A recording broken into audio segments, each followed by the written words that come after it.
Nah, di kali ini kita akan menuju ke daerah istimewa Yogyakarta. Jogja Sudah dulu. ada Muhammad Hafid di sana, di mana Indonesia ini kan memiliki banyak kain Nusantara yang berpotensi menembus pasar dunia. Selain strategi, upaya Mhm. memasarkan kain Nusantara kepada dunia ini juga perlu memperhatikan selera pasar. Nah, informasi selengkapnya kita sudah terhubung dengan Muhammad Hafid langsung dari daerah istimewa Yogyakarta. Selamat pagi Muhammad Hafid, bagaimana kabarnya pagi hari ini? Selamat pagi Freddy dan Fajri. Benar sekali, dari daerah istimewa Yogyakarta kita melaporkan terkait dengan kain Nusantara atau kain di Indonesia. Ini bisa dikatakan salah satu warisan budaya yang unggul seperti itu karena mempunyai corak, mempunyai warna dan juga memiliki ciri tersendiri dari masing-masing daerah seperti itu. Nah, di daerah istimewa Yogyakarta sendiri ini juga muncul beberapa desainer atau muncul juga para pegiat-pegiat untuk melestarikan kain Nusantara. Nah, penggunaan kain Nusantara ini tidak seperti dulu ternyata. Kalau dulu ini banyak sekali orang tua kita menggunakan kain Nusantara atau kain tradisi ini dalam kehidupan sehari-hari, namun pada saat ini menggunakan kain ini hanya digunakan pada saat acara-acara tertentu seperti acara wisuda, acara kelulusan, acara pernikahan seperti itu. Nah, ada salah satu penggiat di daerah istimewa Yogyakarta, penggiat kain Nusantara yang mendorong untuk terus melestarikannya, yaitu Nabila Nur Dwi Jayanti atau akrab disapa dengan Nabila NDJ. Ini bergerak perancang kain Nusantara ini ingin menginginkan kain kembali tren di kalangan remaja dan semakin digemari kainnya untuk dipadu padankan dalam kehidupan sehari-hari. Wanita berusia 24 tahun ini mempunyai misi yang luar biasa karena mendesain kain dari mulai kain batik, kain lurik dan juga turunannya kain tenun ini dijadikan satu, mendesain seperti itu agar bisa digunakan para remaja atau anak-anak muda dalam kehidupan sehari-hari dan ini menekuninya terus sehingga bisa untuk menjadi referensi ketika untuk berbusana seperti itu. Satu hal yang diinginkan dari Nabila ini semuanya untuk tidak terlihat aneh dan juga ketika menggunakan kain ini bisa digunakan dalam kehidupan sehari-hari yang harus terus dijaga, terus dilestarikan untuk anak muda atau generasi muda saat ini. Berikut kita simak keterangan kutipan wawancara Nabila NDJ. Awal mula NDJ Batik ini berdiri itu sejak tahun 2018 akhir dan awalnya itu iseng sebenarnya. Jadi kita buat sebuah produk yang saya gunakan sendiri dan desain saya sendiri dan alhamdulillahnya dari masyarakat itu banyak juga antusiasnya dan positif. Akhirnya kita teruskan, kita lanjutkan dan sampai sekarang juga berkembang. Berbicara mengenai kain Nusantara, mungkin yang terlintas dalam pikiran kita pemirsa ini adalah kain batik seperti itu. Ternyata di Indonesia tidak hanya kain batik saja, banyak kain-kain lain yang menjadi ciri khas dari masing-masing daerah. Sumatera, Kalimantan, Pulau Jawa, Nusa Tenggara, termasuk hingga sampai Papua. Ini menjadi salah satu ciri khas dari masing-masing daerah yang harus serta peran anak muda dan juga generasi muda untuk mengembangkan potensi-potensi kain tradisional yang ada di daerah masing-masing. Yang seperti saya gunakan saat ini adalah kain lurik dari daerah istimewa Yogyakarta. Lurik yang berasal dari kata lorek yang artinya mempunyai arti garis-garis seperti itu. Ini syarat akan makna yang begitu mendalam. Lurik sendiri ini menggambarkan dari kedisiplinan, kesederhanaan, termasuk juga kejujuran. Saat ini saya berada di Lawe, di mana di tempat ini juga dikumpulkan atau perkumpulan dari pengrajin-pengrajin lurik dan juga tenun di daerah istimewa Yogyakarta. Di sini banyak generasi muda dan juga banyak kalangan atau masyarakat di sini yang ikut serta mengembangkan kain tradisional yang tidak hanya digunakan atau didesain untuk baju, namun juga kerajinan-kerajinan. Ini juga dimanfaatkan untuk terus mengembangkan potensi ekonomi yang ada di daerah istimewa Yogyakarta. Pada pagi hari ini kita akan berbincang langsung bersama dengan salah satu penggiat dari kain lurik ini bersama dengan dengan Mbak Wiraswati Yuliani atau akrab disapa dengan Mbak Ati. Mbak Ati, selamat pagi. Saya ingin mengetahui untuk perkembangan kain lurik atau kain tenun juga pada umumnya di Indonesia pada saat ini seperti apa? Oke, kalau saat ini sebenarnya sangat bagus perkembangannya karena memang banyak sekali, semakin ke sini banyak sekali para pecinta wastra, komunitas-komunitas pecinta tenun yang secara tidak langsung dengan kecintaannya tersebut kemudian menyebarluaskan informasi tentang tenun ke masyarakat. Kemudian jadi ada tumbuh informasi ada informasi yang masuk ke masyarakat, kemudian tumbuh kecintaan di masyarakat sehingga masyarakat mulai banyak yang juga menggunakan tenun ini. Tidak hanya untuk adat tentunya, tetapi juga untuk keseharian, untuk koleksi seperti itu, Mas. Oke. Iya. Mbak Ati, apa yang menghambat untuk perkembangan atau juga memproduksi kain tenun tradisional ini? Kalau untuk hambatan sebenarnya memang kita semua tahu bahwa tenun tradisional seperti bilang ya itu prosesnya juga tradisional, handmade full begitu. Jadi prosesnya lama. Jadi memang ini seringkali tidak bisa kalau kita harus kejar-kejaran dengan kain pabrikan begitu, dan secara kebutuhan memang kita harus sadar bahwa kebutuhannya semakin banyak. Jadi ini kemudian yang kadangkala tidak tercukupi begitu. Misal ada kebutuhan, saya ingin kain yang seperti ini, ternyata memang misalnya harus dibuat dalam jangka waktu 2 bulan.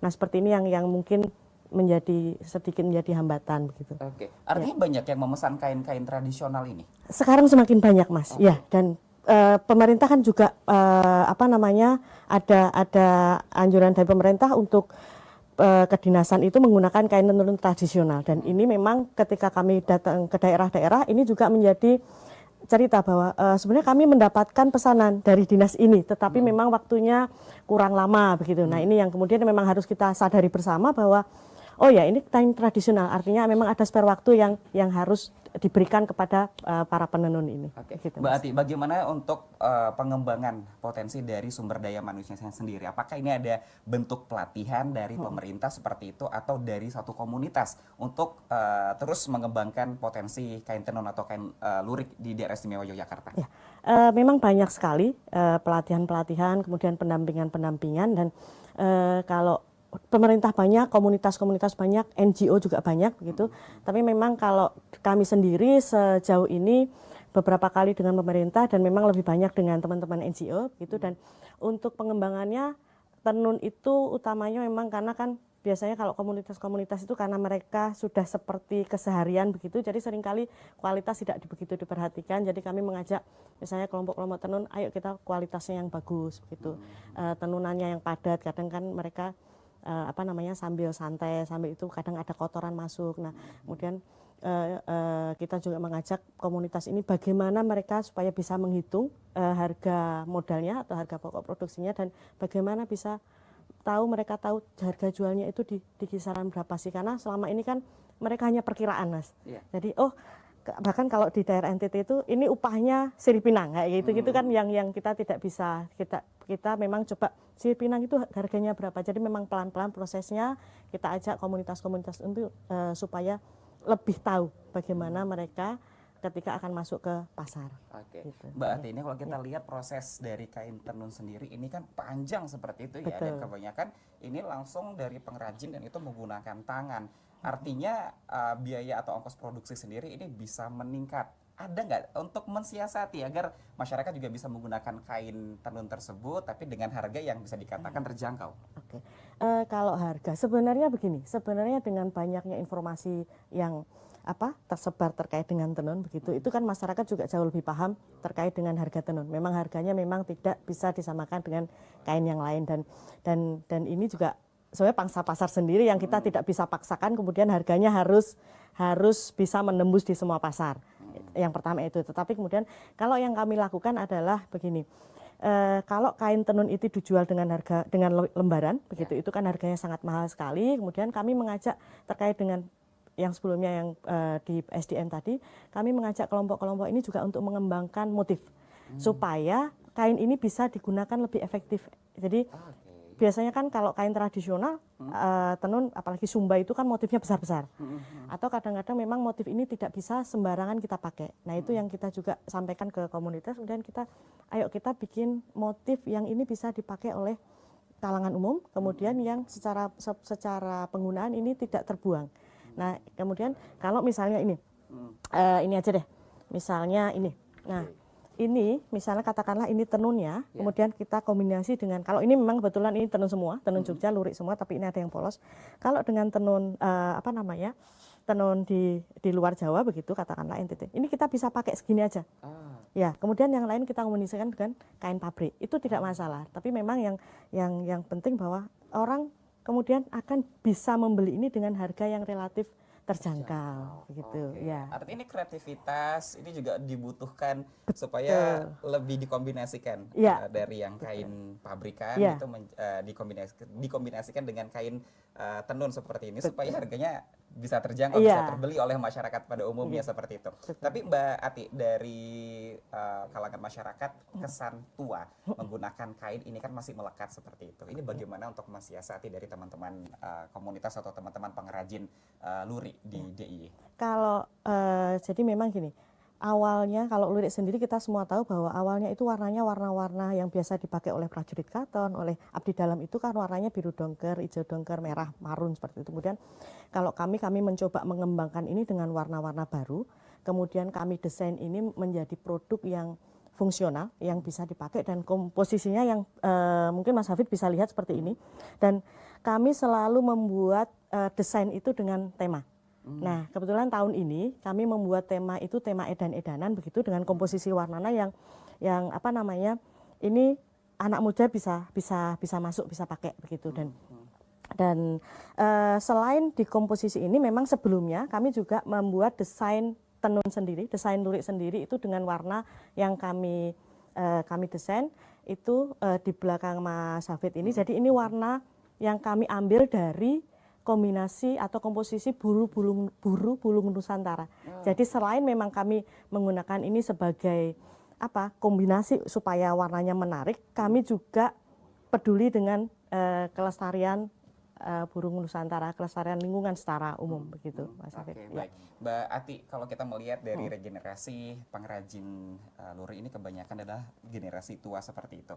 Bagaimana untuk menyiapkan generasi-generasi selanjutnya? Kalau terkait dengan regenerasi memang tidak hanya di Jogja, tidak hanya di lurik saja, tetapi memang ini juga sebenarnya menjadi kegelisahan hampir semua komunitas atau semua wilayah yang memiliki potensi tenun. Dan memang saat ini yang kami lakukan sejak kami berdiri adalah kami mencoba untuk mengajak komunitas-komunitas atau kelompok-kelompok ini untuk bisa melibatkan anak-anak muda. Karena memang secara tidak langsung sebenarnya komunitas kelompok ini memang mengajarkan kepada anak muda, kepada cucunya. Cuma memang sekarang kan masalahnya gini, anak-anak muda itu lebih senang kerja keluar. Karena kan bisa dandan cantik, bisa bersih, ganteng gitu ya, daripada nenun di rumah gitu. Tetapi ketika kami mencoba mengajak juga anak-anak muda ini untuk tahu bagaimana filosofi tenun yang mereka punya, kemudian bagaimana prosesnya begitu. Itu muncul kecintaan.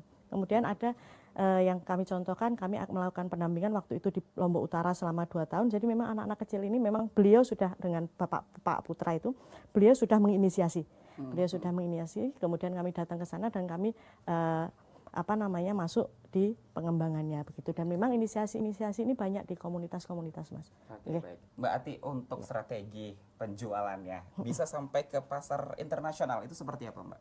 Pasar internasional kalau di kami iya, tetapi memang persentasenya kecil, Mas. Kami lebih banyak di Nusantara nasional begitu. Nah, untuk strateginya memang biasanya kalau yang kami lakukan untuk pasar internasional, kami lebih banyak ke teman-teman jaringan ya, teman-teman jaringan atau teman-teman dekat yang kebetulan memang ada event di luar begitu. Kebetulan memang ini nanti di akhir bulan ini kemarin Gusti Putri tindak ke sini untuk ngersake beberapa produk yang akan beliau bawa untuk pameran di saya lupa Melbourne atau mana ya? Di Australia? Iya, di Australia. Iya, begitu. Baik, seperti itu. Mbak, harapannya ke depan untuk kain-kain di Nusantara seperti apa, Mbak Ati?